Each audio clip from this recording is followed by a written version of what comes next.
I was gonna say my co-host is just getting real comfortable showing up. If he's running a little late, I can hop on until he gets here.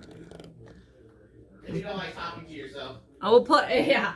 Oh, I'm gonna ask you all about your dating life, Aiden. How your hot boy summer has been going. Hold on. Just let me set this up. Well, I'm gonna add a. Oh, there he is, old late boy. I swear. Really cutting it close there, buddy. Hold on, let me give y'all a minute. Okay, thank you, buddy. So, babe. Damn, Chad.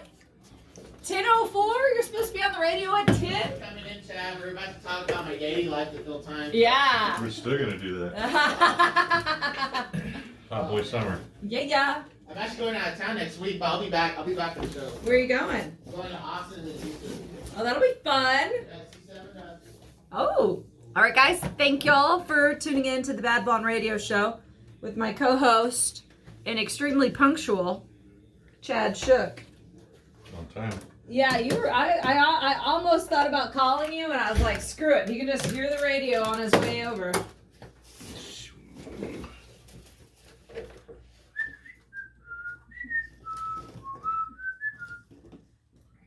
Did you get my information on the how to sign into the text line? That way you could. That's way you can see all the text messages we don't have. Yes.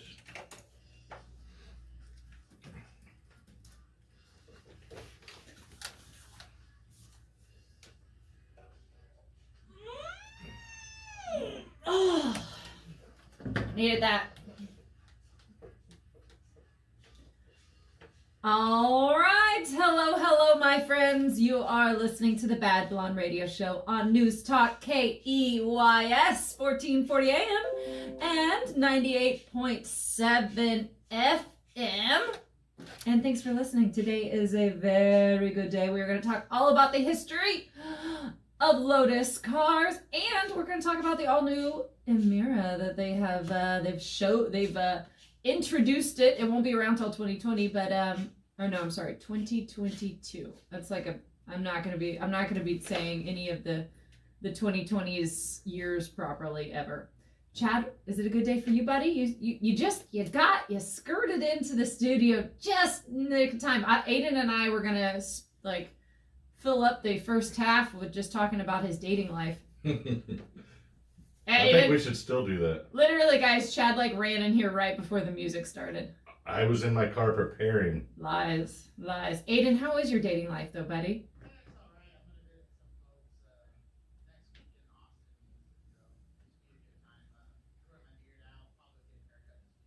Haircut! Oh, we love it when Aiden gets a haircut.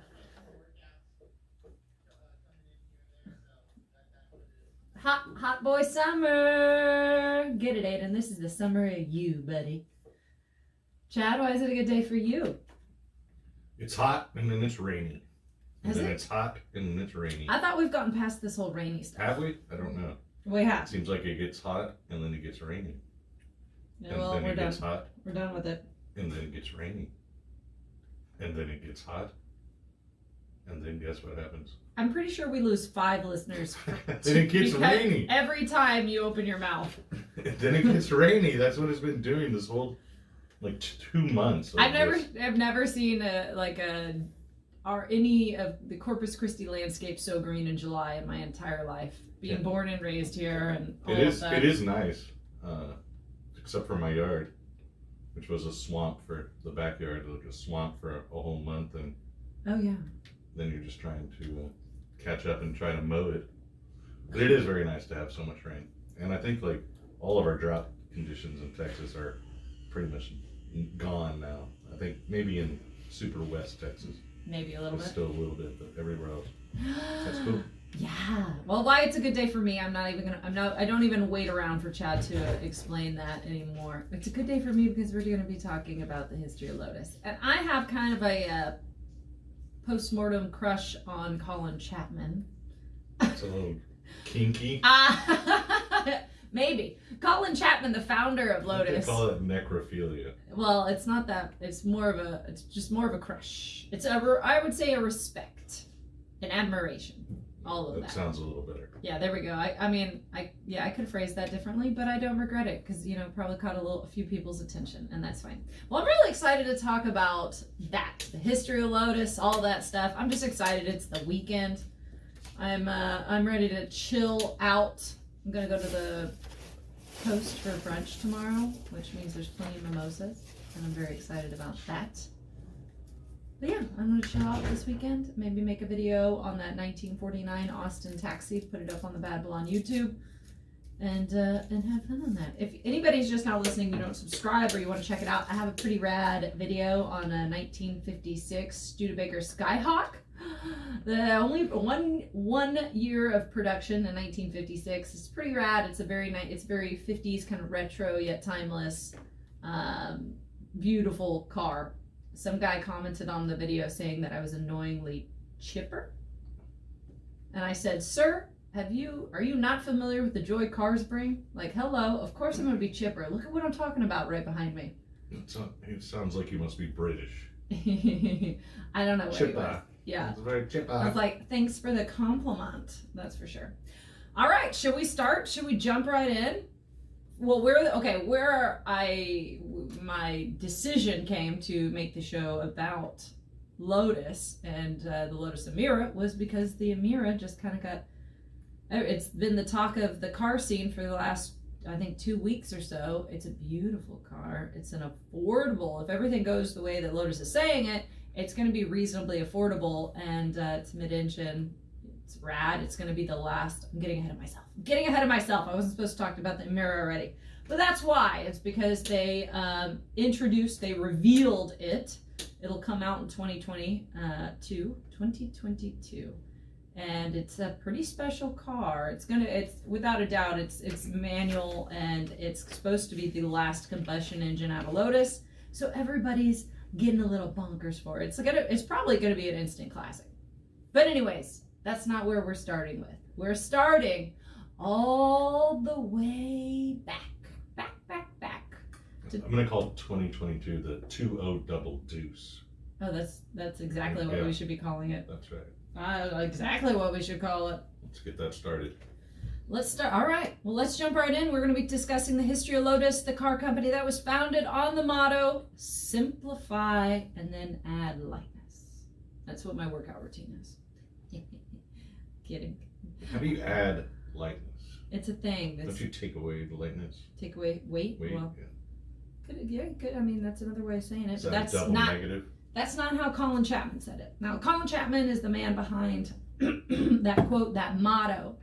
And he is the founder. His full name is Anthony Colin Bruce Chapman. And Chad, you know how it's like ACBC on the Lotus, on the Lotus emblem and logo? I never actually. Supposedly, that's what, there's back and forth.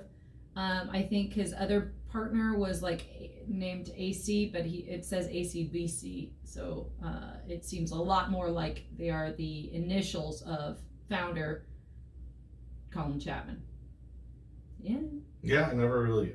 I'm looking at the logo right now. I never noticed there were letters. Yeah. On top of it. Yeah. I don't pay very good attention. What? Shocking. To anything. Yeah, I know. Shocking. All right. So Colin Chapman was a very clever chap. Literally, he's charming and he's smart and he finds loopholes and rules. That's probably why I admire him so. He studied aeronautical engineering at the University of London while in the British Navy. And if you think about that, you could imagine an education regarding aerodynamics is going to play a big part if you end up designing cars. But what about the Allen brothers? That's what about him? The AB, right? Well, that's what they said. That's what he said, but everybody thinks it's actually his full name. Well, he could have been sneaky about that and snuck his full name in there. Or could it be the Allen brothers? Well, I'm leaning towards it's probably about his name, but that's also conjecture. Not too sure. So, yeah, I was trying to remember who they were. I knew it was like AB something. Oh, I gotta sneeze. How am I supposed to sneeze on the radio? Right into the mic. Okay, as soon as I started talking about People my sneeze. want the experience. Okay, as soon as I started talking about my sneeze, it went away. Aiden started paying attention, you weirdo. You wanted to see me sneeze over here? All right, back to... Oh, leave it on, dude. If I have any odd bodily function, just let it roll. See, I read the rules already, and sneezes are farts, so you do them on air. Permitted. Okay, good. Okay, so it's a really interesting story how Lotus started, and it all started as a hobby, which is great if you can make your hobby into a world-changing engineer, multi-million-dollar corporation. Yeah, exactly. Engineering ingenuity.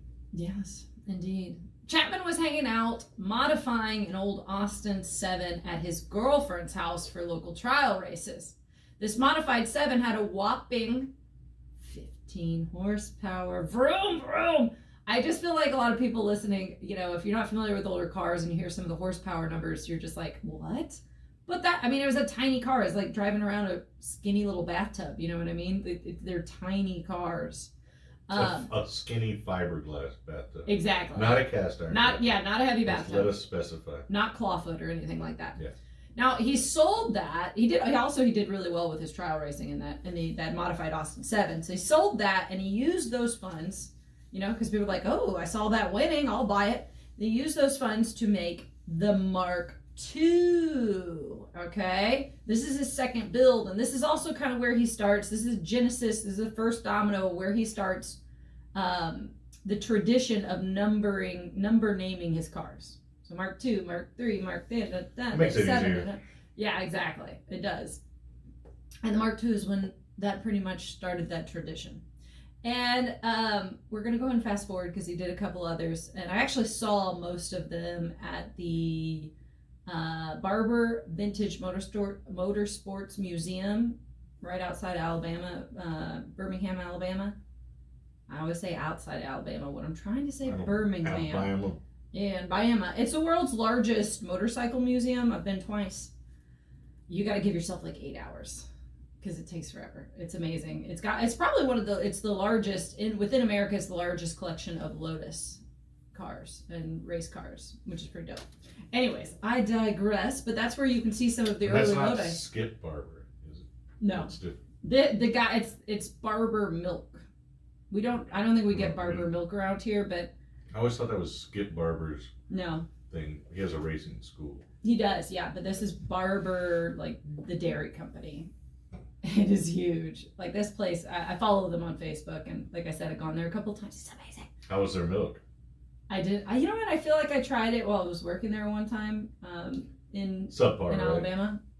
No, delicious. Yeah, like milk is always good. I don't think I ever met bad milk. Anyways, let's fast forward a bit. And it was cottage cheese. Cottage cheese is delicious. All right. That's bad milk. We are Thank you. All right. Chapman decided to go ahead and launches his skills into the 750cc Formula racing. Now, something to keep in mind: this was still sort of a hobby. Chapman still had a day job at British Aluminium. That's how they say it over there. Aluminium, and would work on his race cars at night. He sounds like a pretty busy guy. Now, this is also where Chapman starts to shine, okay? He starts finding the loopholes within the racing rules that he'd become notorious for that. Like, he's always the guy that's figuring out, like, how can I alter this vehicle while still not completely breaking the rules, but getting real close to it. You know what I mean? I respect that. I'm all about it. So anyways, like I said, he's got his day job at British Aluminum, and he is working on his cars at night. Then they come out with the Mark III. And why this is important is because this is when they give the official Lotus name. And there's so much conjecture about where did the Lotus name come from? Is it about the flower? Is it this? Is it that? Well, I think Chapman never confirmed it. He never confirmed exactly what Lotus is about, where the name sprung from, but a lot of conjecture leads to that's what he called his girlfriend. He called her Lotus. And that's what... Just because? But her name was Betty, but he called her Lotus? Or... Yeah, his little Lotus or something like that. I know. It's a good Oh, name. you know, Aiden told me that we only had a minute, and then I forgot. He said that like 30 seconds ago, and then I, in one ear, out the other. Aiden, how much more time do we have before I just keep launching? He's like, you've been off the air for 5 minutes. Well, I don't know. Time moves very strangely when you're in the 1440 Keys studio. You don't know how it goes. All right, guys, we're going to take a little break. Y'all stay tuned to the Bad Blonde Radio Show. We're going to keep talking all about the history of Lotus. And eventually we're going to talk about their newly unveiled Lotus Emira. Unveiled? Unveiled. You didn't say our text message. That's your job. We got a text. It's from Michael. Oh. And Michael says,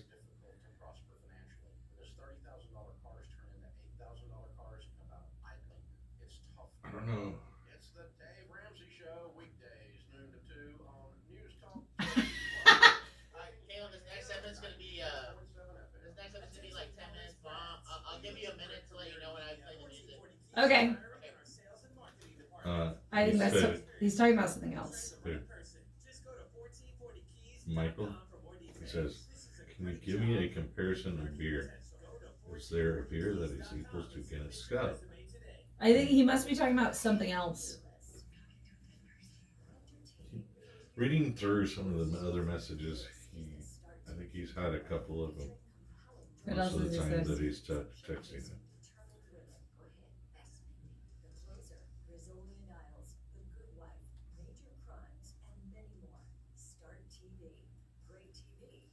Jesus would have a field day in today's temples and money changers.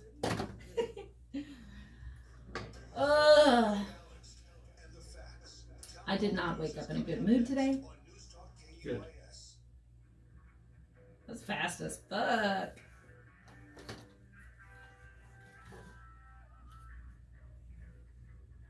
I didn't do any research. What? Shocking.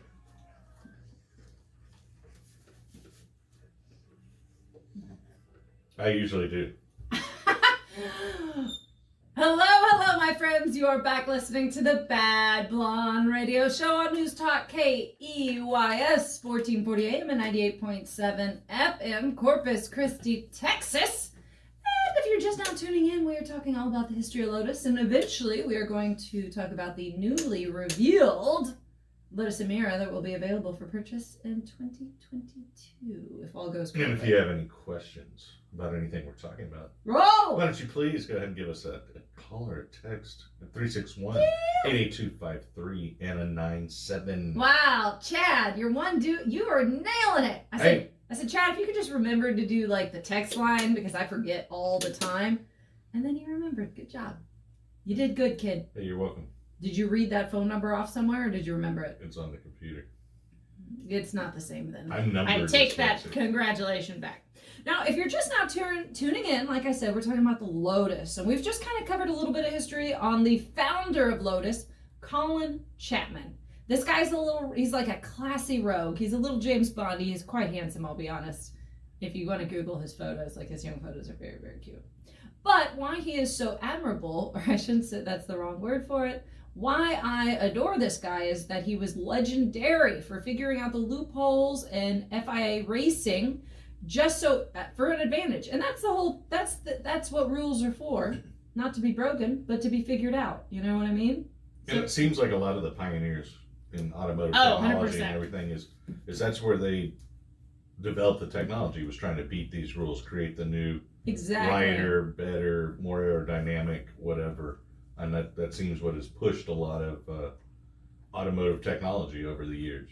Of course, now with F1, they're really taking it to the limits, and it's multi-million-dollar stuff that's going in. But back in these days, Yeah. you know, this is a guy in his garage. Exactly. And that's how Carroll Shelby, a lot of the guys back then were doing it on their own. 100%. Which is Exactly. cool, super cool. Good stories on it too, as we've talked about some of them. Yeah.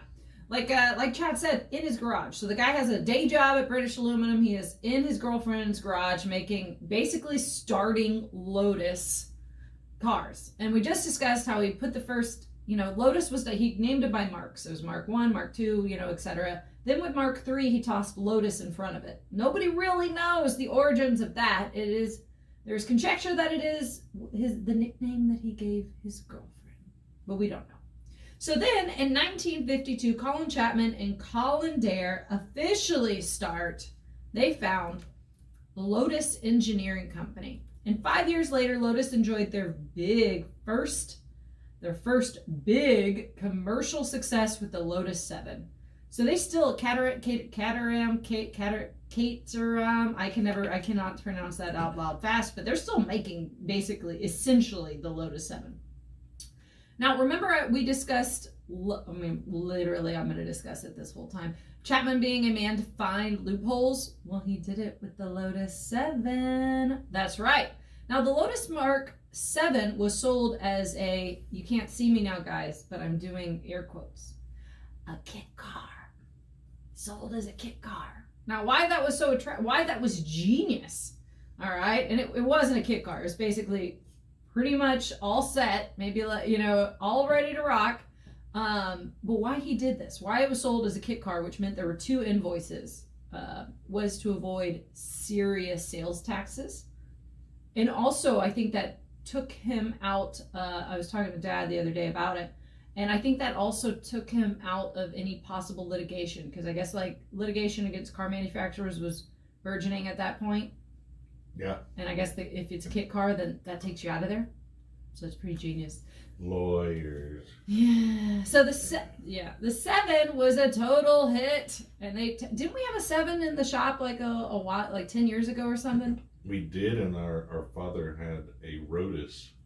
7, which was a very similar. Mazda rotary. Yeah. Engined. Rotary engine. That's awesome. Yeah. And I never got to really drive that, but I think Dad took it out to some track events, and it was supposed to be a really awesome car. Rad. And I was out in the Porsche Club and stuff when a couple of people had some kits of the Super 7s. Very cool. And they were very quick. Yeah. And some of the newer kits, you can do fuel injected, like 4-cylinder Ford Escort or whatever they were running engines. And those were really, really fast. It sounds so fast. So fast. All right. So like I said, total hit. And then they decided to take the profit from the 7 and create their first enclosed sports car, not just a race car. And that's where we got the Elite. The Elite's a good looking car. Everything that Lotus has done is very good looking. Are we including the Europa? I think so. Okay. The Rio, I like it. It's a little bit funky on the back end. A little bit funky, but we'll get that. That's what people say about me. that is honestly what people say about him, guys. That's for sure. So the Elite is a beautiful car featuring a fiberglass monocoque. Yeah, we're not including the Europa. Yeah. I actually have a really fun little factoid. When we get to the Europa, we're not quite there in the timeline, but it's like I went down a wormhole with this fact yesterday. Anyways, back to it. So the Elite, like I said, powered by a 1.2 liter Coventry Climax 4-cylinder engine capable of 95 horsepower. Now, the true essence of Lotus Engineering, Lotus Racing, is the power ratio. And some of you might have heard 1.2 liter. Yeah, that's fine. You don't need a big engine if you have a light car. This is also back in the time where 1.2 liters was big. Yeah. Or reasonable. Yeah, it was respectable. It wasn't anything amazing, but when you dropped it in a car that probably weighed 1,300 pounds or whatever. Yeah. So this right after the Elite in 1960 is when Lotus would forever change the world of F1 racing by switching their engine position to mid-engine, where the rest of the competition was front engine. Now, this is not Lotus changed the world of F1 in so many different ways, and this was kind of the first big domino that they pushed over with that. And with that, Lotus was a force to be reckoned with. They would win 7 constructors' championships in the next 15 years. And moving the engine to a mid-engine car just makes the balance of the vehicle so much better. Mm-hmm. It basically gives you a 50-50 weight distribution, front wheels to rear wheels, where when you were running a front engine drive car or whatever, you had obviously large front weight bias, which caused handling issues. When you slammed on the brakes or anything, the rear end would just lift up and everything. So him doing that also probably allowed him to run a smaller engine Yeah. because he had much better balance because he could go through the corners and the track a lot quicker. So pretty cool. Nailed it. Yeah. Let's just didn't John Cooper was also I felt like John Cooper might have been the first one to do that.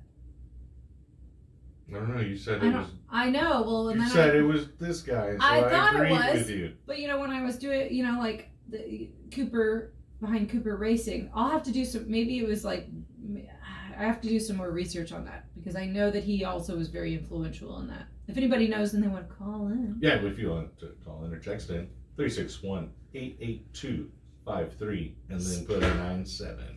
Slow clap on that. Good job, Chad. All right, guys, y'all stay tuned. We're going to come back and continue talking all about the history of Lotus. Thanks for listening to the Bad Blonde Radio Show.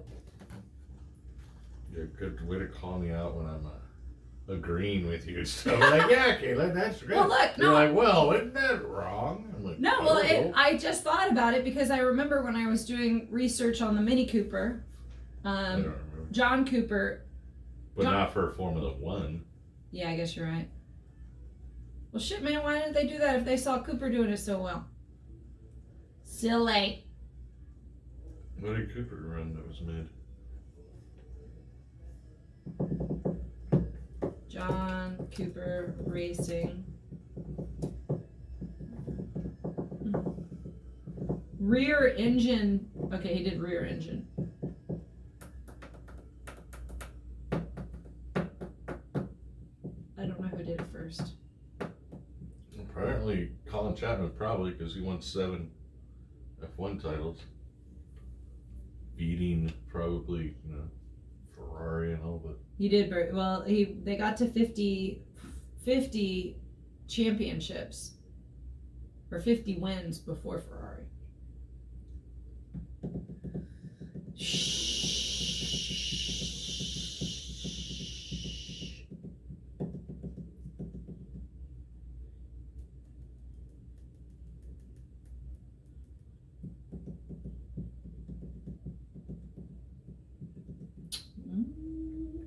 Anyways, I'll drop it.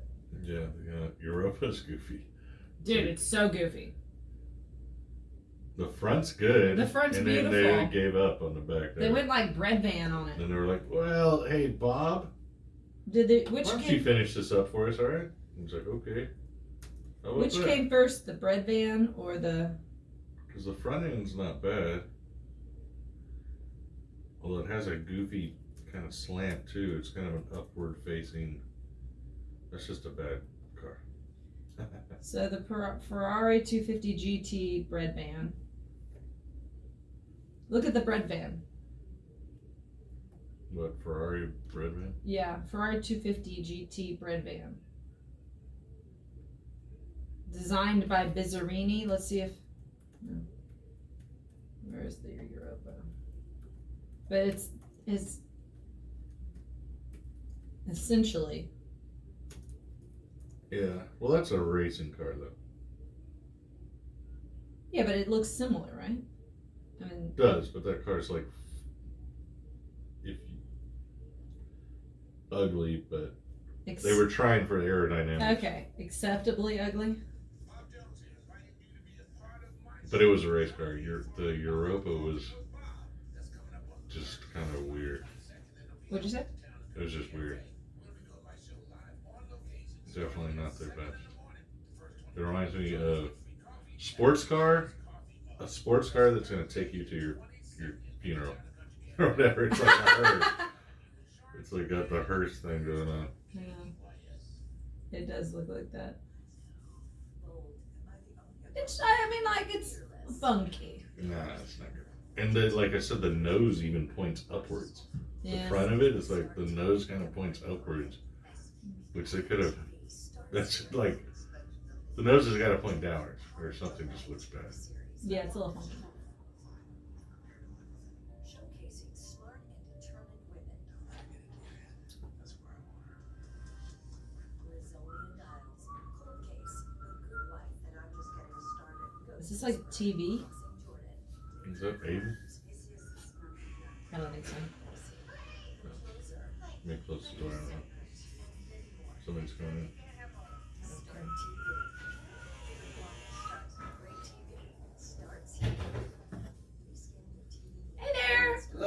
are you? What's What's up, man? going on, Bill? How everybody doing? Mr. Bell. How's it going? Good morning. Hey there, good morning. I'm tired. Were you the one that was whistling? Yep. We're all like, where's that whistling coming from? It sounded all creepy and stuff coming down the hallway. It's all- It sounded like a horror movie. You know. Uh Yeah, that was me. I didn't mean to spook y'all. Ugh. How's the show going? Oh, my bad. It's I didn't good. know y'all was going live. Oh, no, you're good. Well, it's just like a video or whatever. I put it on the tube. Okay. I thought y'all was going live. My bad. No, I probably could figure out how to do that at some point and do it. I have no idea. I'll go. That's what's up. I know. That's what's up. How you guys doing? Chilling, chilling like a villain. Word. Too early on a Saturday. You. Like, Aiden's gonna play the air guitar. Play the air guitar, Aiden! Do it! Well, I don't know what. Oh, was that the saxophone? What was that? That was suspicious. How we going, man? All right. All right. Hello, hello, my friends. You are back listening to the Bad Blonde Radio Show on News Talk KEYS 1440 AM and 98.7 FM Corpus Christi. Yeah, Chad, I'm going to close the door. I just can't reach it while I'm also talking on the microphone too, buddy. The microphone moves. No, look, even if I moved this, I wouldn't have been able to get there. Anyways, guys, if you're just now tuning in, guess what? You're in for a treat. We were talking about the history of Lotus. We've been talking about the founder, who was a rad guy, able to find loopholes in all the rules of racing. I think we can all respect that. And we've just kind of started talking about going from racing and actually making a sports car with the Elite. And then, we already went past that too. Now we're talking about the intro, the jump into F1 racing, in which they just kind of took those wins and ran with them. They immediately, within 15 years, they got 7 constructors championships. That's not easy at all. No, especially competing against some of the world's. Ferrari and Alfa Romeo had already been in the game for like way longer. So then in 1962, Lotus would produce the Elan. And like the Elite, it was a fiberglass body with an added steel backbone chassis. This was the first car that Lotus meant to be entirely for the streets. Though, naturally, many would end up racing it because it was fast and it was tiny. And if anybody is listening, which I'm sure they are. There's one or two. I know I have Vince from Vernon. The Shout out to coolest- Vince. And Jesse Nesmith of Nesmith Electrics. The coolest And F Formula One color scheme ever was the John Player Special. 100, That was like so cool, and they were running Lotus. 110%. And the cars looked awesome. That's so cool back in that time. So, I wish I was back what then. you want to describe what that looked like? It was black and gold. Yes, guys. It was actually, it's kind of it is such a well-known livery within racing. And also, by Lotus deciding to do that, Lotus was the first ones to paint their race car the color of the company that is sponsoring them. And that is an ongoing practice. That is the essence of that is like the essence of marketing and NASCAR has sponsorships. taken that very far. They have. NASCAR took what Lotus did and said, we'll do it even more. With Wonder Bread. But man, the old F1 cars were so cool looking. They really are. They're art. I want to hang out. If I had endless means, I would have an old one just hanging up on a wall. If I had endless means, I would drive one, Yeah. Well, that. not hanging on my wall. I'd have one for driving and I've had one for art. Yeah. I'll put one in my closet with my shoes. I got options, is what I'm saying. So yeah, that actually is such a big practice in sponsorships now, all started by Lotus. That's right. Now we kind of already discussed a little bit about the Lotus Europa. All right, the Europa popped onto the scene, and this was Lotus's first mid-engine street car, introduced in 1972. And the Europa kind of looks a little funny. It looks just a little funny. It's a funky car. It gets a little bit of criticism. I think it's kind of neat, but it is definitely funky. Not their best, but It's the back end. It's like they get, they were like, oh, let's make this real European. looks like a sporty hearse. Yeah, it kind of does. Now I do have a funny factoid.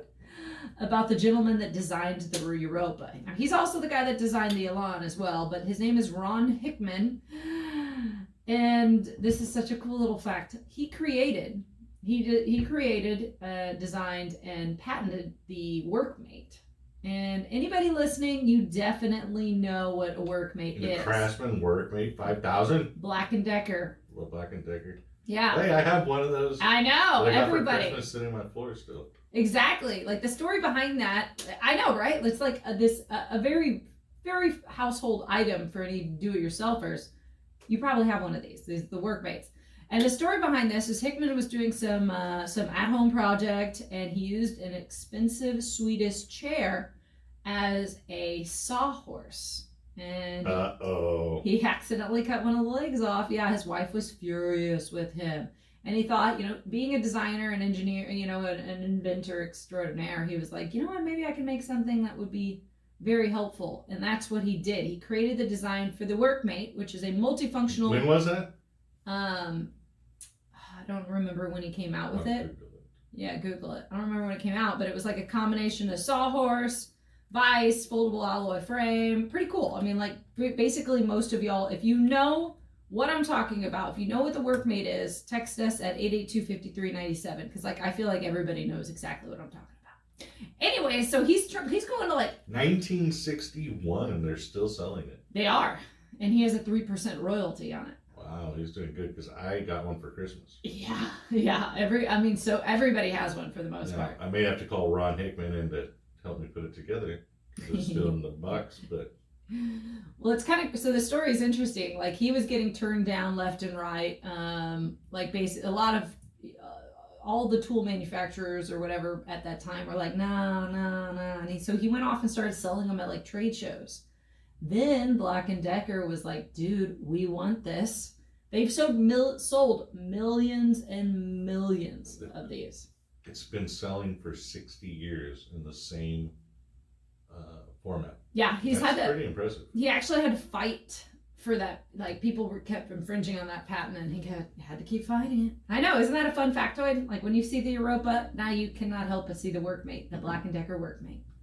Maybe they did the back so you could fit a Black & Decker Workmate into the back of the Europa. No, that's actually why the Europa's funky looks and the fact that it had absolutely no storage space played a part in it not being so. It has no, like, that's where, so the engine, it's powered by 1.5 liter Renault inline 4, and it's mounted longitudinally behind the cockpit. So basically there's no trunk space.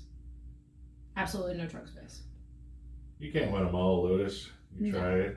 No. And it had very poor visibility. It wasn't a blockbuster. They tried. Yeah, that's fine. Also, it's not like Ron Hickman really cared. He was banking on the... Ron Hickman didn't care. He was making workbenches. Yeah, he was.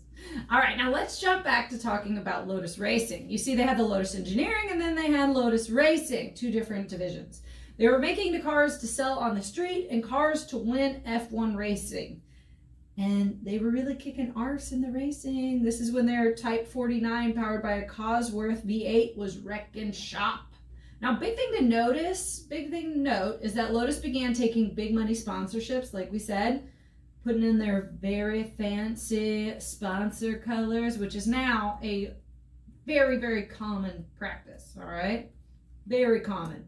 Lotus was also the first, I kind of mentioned on this before, Lotus was the first constructor to win 50 F1 races. That's before Ferrari did that, which is a big deal. That is, I'm trying to remember all of the manufacturers competing at that time in Formula One at that time, but Lotus was basically bare bones, coming in 100%. with Ron Shipman, whatever his name was. Colin Chapman. No, the guy with the workbench.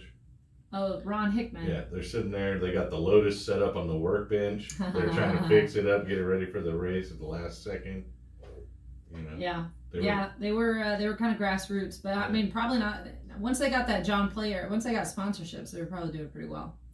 Even then, though, you're just competing against some major manufacturing.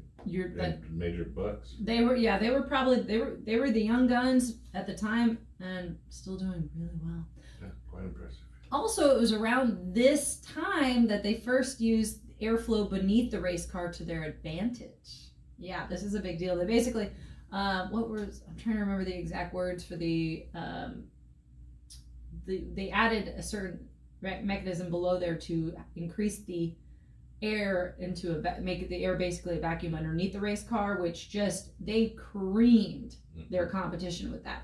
And I would imagine that Colin Chapman's earlier studying Like an upside down wing. exactly. Basically it was influenced by fighter jets. And basically the opposite of what makes a fighter jet go up is what they used to keep the Lotus race car down. And I'm sure this was inspired by Chapman's time at London University studying aerodynamics while he was in the Navy. Genius. It was like, those two studies go hand in hand. Now let's jump back to cars from racing. It's 1976. Guess what Lotus is going to release? The Esprit. Da-da-da. The Series 1 Esprit gets released in 1976.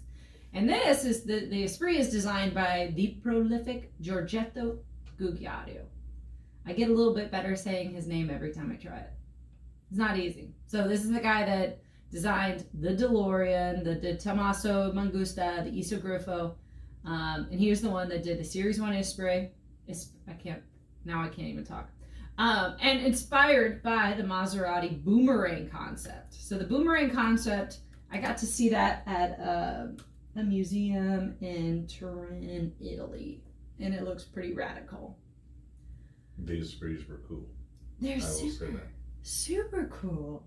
And I mean, they made multiple series, and they ran from 76 to 2004. That's a lot of time. That is, and it was still A very good looking car. Yeah, a really good looking car, and I've worked on a fair amount of them. They drive and handle really well. Mid-engine, some were 4 cylinders, some were twin turbo 8-cylinder Rover engine V8s. Wow, nice. That were pretty quick and really good looking cars. A minute to finish our thoughts. Okay, Aiden, I think we can do that. We're not done, guys. We're gonna take another short break, and then we're gonna come back and talk. We're gonna actually get kind of into current times of Lotus. We're gonna jump up to we're going to talk about the suspicious and possibly fake death of Colin Chapman. And actually, we're gonna have Colin Chapman on for the next 15 minutes. All right, guys, y'all stay tuned to the Bad Blonde Radio Show. We'll be back talking about the history of Lotus. Hey guys, James Espinosa, Sunday Sports Rush. We're going to the Sunday morning sports talk show right here on News Talk 820. Not only do we bring you interviews from local coaches and national guests, we cover the topics and teams you can and the pros. You'll be the smartest man at the water cooler. I want to take a nap. Talk KYS, 1440 AM and 98.7 FM. Presented by Crossroads Clinical She Research said and shop. Deluno Law Group. I saw Khaled shop already. This is Dr. Yeah. So she had a meeting for insulation quote at 8:15. I think we're gonna go have lunch if you want to come to lunch. Where? I don't know. Where do you feel like going? I don't feel like going on that. You don't? I don't know. I need to go to work and do stuff in my house before I do that. Maybe. What are you gonna do? Go sleep. Go to sleep? Maybe. Dang, man, they're I don't know. told If I would have got my car inspected, I could probably get it. they're tearing down the Schlitter Bon They've already done that. Bon. This, like, Oh, is look this at old? the date. This is from 2 days ago.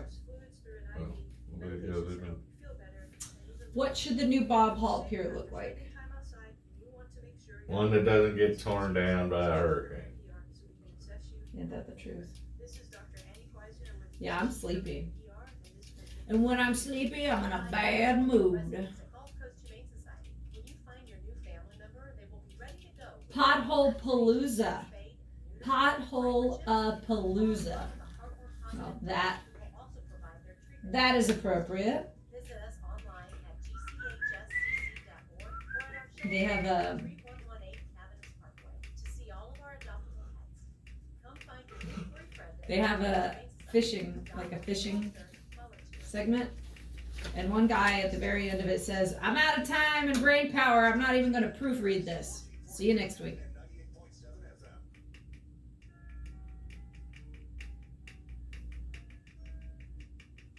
I don't know this.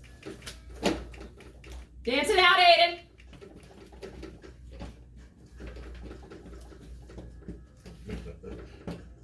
A red door and I want it painted black. All right. Hello, my friends. You are back listening to the Bad Blonde Radio Show on News Talk KEYS 1440 AM and 98.7 FM, Corpus Christi, Texas. And if you're just now tuning in, we were talking all about the infamous Colin Chapman and this little car company that he started, Lotus. That's right. Now, the essence, if you're just now tuning in, I'm going to break this down to really quick. Colin Chapman was known for finding the loophole in the rules of any racing. Lotus cars, first initially founded all on racing and really as a hobby, started making sports cars that were beloved and frankly a hit. So they made the Elite, the Elan, and now we have hit on the Lotus Esprit. And everybody, like Chad was saying, that was produced for 76 to 2004? It's a lot of years. So yeah. Oh! Don't make me do online Is math. talking hard? Talking No, I was so hard. I was trying to make fun of you because you're Duh, all, but 30, I can't do math. No, I mean, I can't either. It's 28 years technically. So let's see. 1, 2, 3. We're not doing 4. this on air. Oh, okay. So where we left off was the Esprit. Now that was a boom. It was inspired by the Maserati boomerang concept. And after that came out, the first year was 1976. And 6 years later, Lotus hits a bit of a slump. All right. Now, they've also gotten themselves into bed with the infamous John DeLorean. You don't want to go to bed with John DeLorean. Bad things in that bed. You don't, guys, because, everybody knows the DeLorean and how it did not do well and how he did kind of slightly get busted in a $24 million cocaine. And he never washed his sheets in his bed. The bed sheets. I'm a little concerned how Chad has that personal knowledge, but we're not going to hit on that. Wikipedia. Aiden's over there cracking up. Don't encourage him, Aiden. Don't encourage. So, like I said, we actually had a whole radio show about John DeLorean and the mayhem that ended up being the DeLorean car. But so Lotus hits financial trouble, and at that point in time, quite a bit of taxpayer dollars goes missing, and a bullseye is on both DeLorean and Chapman's back. And it is said, so like DeLorean is being sued. He is being what did they get him for? Aside from the 24 million cocaine bust, but they Probably money laundering and a bunch of other crap. It was throw all that in. It was all that. Even though he would eventually be cleared, he was kind of set up with the $24 million worth of cocaine thing. But things are looking pretty rough. And even the judge that's presiding over DeLorean's court case is, he's like, hey, if Chapman's around, I'm going to put him in for like 10 years. And Colin Chapman, founder of Lotus, has a heart attack and dies. I'm doing air quotes right now because it is speculated. There is controversy behind this. There's a conspiracy theory that the infamous loophole finder, Mr. Chapman, faked his own death. And is living in... I don't think he'd be alive anymore if he was. How old was he born? He's living in Baytown, Texas. Oh, that would be something else. No, he's born in 1928. I think he'd be dead by now. But there were conspiracies that he faked his own death, ran off to some tropical island drinking lush drinks on the beach. Who knows? They got Epstein, they got McAfee. This was before that. Now they got Chapman. Things have changed. But yeah, I think that's kind of, I don't know what to think on that. Faking your own death is kind of difficult. It's kind of cool too. It's like you get to start over. You know, that's Oh. kind of cool, right? Yeah, It's you definitely start over. Yeah, it's like you're a new person, and the past is behind you. A brand new person. Yeah, and you get a new name. Maybe you get to dye your hair. You know, do something nice for yourself. You'll catch me at the beach drinking something delicious. Now, after Colin's death or escape or whatever he really did, Lotus passed his hands from a group of investors to General Motors and then on to Romano Artioli, who owned Bugatti at the time. And then eventually Lotus would be sold to Proton, a Malaysian company. So they just kind of got hot potato, just went around for a while. Now, also, are they still owned by Proton right now? I don't really know. No, I don't really remember. Anyways, in 1996, Lotus releases the Elise, a two-seat rear-wheel drive mid-engine roadster named after who? Romano Artioli's granddaughter. So that guy was super rich, owning Bugatti, naming cars after his granddaughter, living the life. Then 4 years later, the Exige would pop out. Of all these cars, all of these cars still exemplified, still maintained Chapman's early motto of simplify and then add lightness. Those are super tiny. I mean, they're lightweight cars. They ran a Toyota engine. The V6?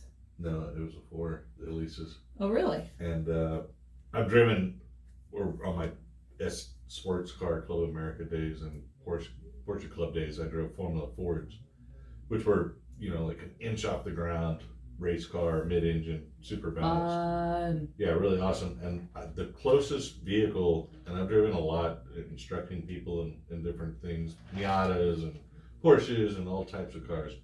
The Elise was the closest car I've ever driven that was like a race car. Nice. I mean, you were in it, it was like you were driving the Formula Ford. It was and when you get in that car, you go down because you need to do some stretches before. Yeah, you're pretty close to the ground too. It's a cool car. I really like those. One day I'll have one. Nice. Yeah, I support that purchase. Also, some of the current models available today, or actually not all today. The Emira is not going to be, but the Evija hypercar. You know how much that is? That worth $2 million? Did I read that right? The Evija hypercar. It's got 2 electric motors in there with a top speed of 200 miles per hour with 1,973 horsepower. God bless it. Thing's a monster. Electric, lame. Yeah, a little lame. You also, so the funny thing is that only these are the current lineup, right? But the only available Lotus available in the States is the Evora GT. It's the only one that's sold in the States. You have the Evora 400 and the Evora GT. Both are around $96,000, powered by 3.5 liter supercharged V6, top speed of 186 miles per hour and 190 respectively. I wonder. I mean, I'm talking out loud while I'm thinking, which is very difficult. The Emira is going to come out in 2022. And that's going to be a big deal because the price tags I just said on 220 double deuce? 2022, yes. I thought we agreed to call that 20 double deuce. Something around there. So I've read a bunch of different facts, but it's definitely, the Emira is going to be a big deal, all right? It's stated by Lotus is going to be the last internal combustion engine in their lineup. Do us like that, Lotus. That's what I'm saying. That's what they're gonna do. Electricity's not gonna work. I'm telling you right now. Well, they might change their game plan at some point. All right. Now there's you have two different power options. A turbo 4 with 360 horsepower. Lotus will also offer a supercharged V6 with 400 horsepower and also available manual gearbox, which I think is the most important thing. That's the most important thing. There's so many car manufacturers that are just not even giving the manual option. Well, I don't know if that's totally true, except to Americans. I think BMW and those places in Europe. In Europe, those people, they demand manual gearboxes. Yeah, that's true. And Americans they're just like, well, they're fat and they're lazy. They do not want to have to move their hand and their foot at the same time. Well, a lot of kids are growing up not knowing how to drive stick shift, which is in itself a little bit of a theft deterrent. Yeah, well, you know, whenever the Russians drop an EMP on us, everybody, and all the vehicles are bad, gone, the computer chips are fried, except for the cars made in like 1960 or 50. Yeah. We'll be fine. We'll be driving around. We'll be fine. Yeah, that's a scary picture, that's for sure. But the Emira has so much hype on the internet. Like, people are losing their minds about it, and I'm really excited because it's projected to be, I think, around in the States available for around $70K. Under 60 pounds over across seas. So it should be good. All right, guys. Thank you for tuning in to the Bad Blonde Radio Show. We are on every Saturday at 10 a.m., mostly talking all things automotive. Have a good weekend.